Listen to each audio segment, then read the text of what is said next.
Hey guys, so it was about a year ago that I was walking through Barnes& and Noble and looking in the cleaning and organization section.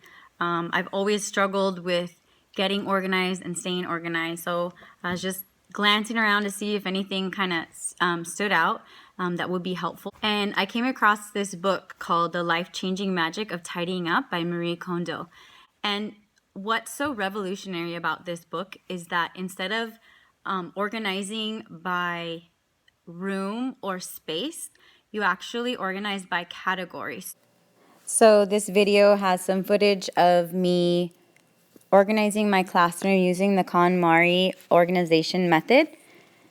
This is my 17th year as a high school Spanish teacher, and this is my attempt to use Kon Mari's organization and tidying up philosophy in my classroom.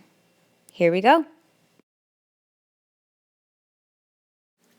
Many times when we're cleaning, we say, okay, let's start with this cabinet, jump over here to my desk area, maybe do this little area over here.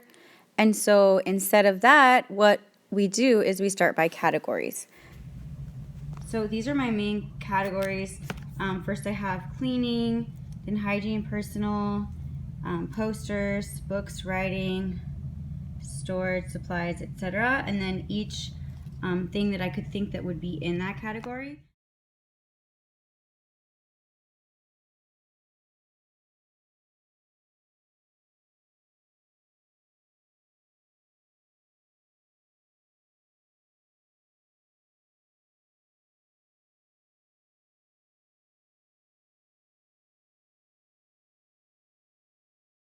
All of my storage containers,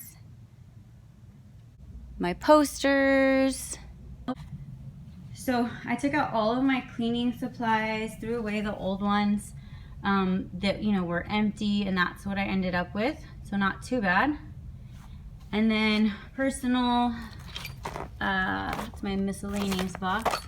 I actually didn't have that much, so I had books, but books is kind of a massive project. Posters, which I've already done a little bit. So we're just gonna keep going here. And there's a lot of stuff, so wish me luck. So I've pulled out most of my supplies, but I'm gonna do one more check around my classroom just to make sure I've looked in every spot. And this includes any little containers that you might keep your supplies in, Post-its, pens, pencils. Grab all of the stuff from my desk, including the desk drawer. And then I'm even going to just do one more check for every last paper clip, pen, pencil, Post-it, and put it all in one pile before attempting to organize this madness.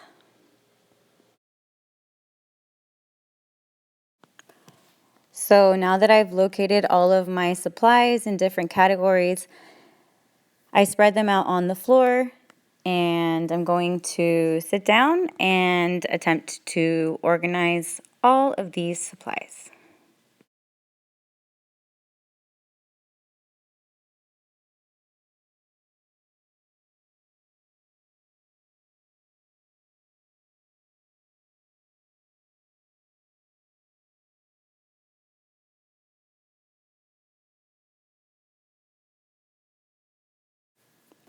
So here's day 2.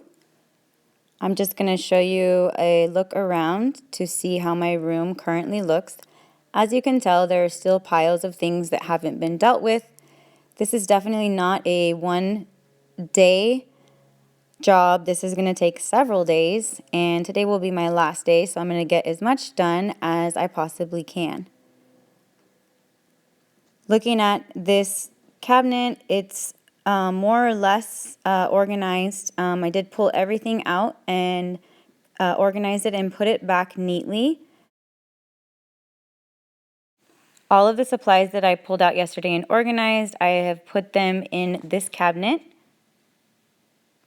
These are some notebooks and curriculum that I need to deal with. And over here is kind of my spot for papers. I've got some trash. I have a bunch of papers that I need to organize and go through, so I'm gonna get started.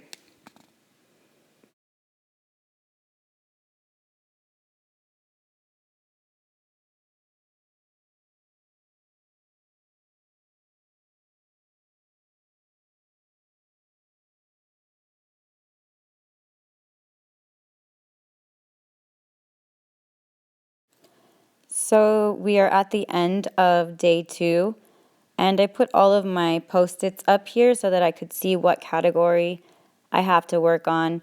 One of the categories that was very difficult to finish was the curriculum, and so I'm definitely going to have to go back to that. I put all of my curriculum, basically just sorted it by level. So I went through and just separated Spanish 2, Spanish 3, and AP Spanish Literature. And then I will definitely have to be going back to this to finish organizing it.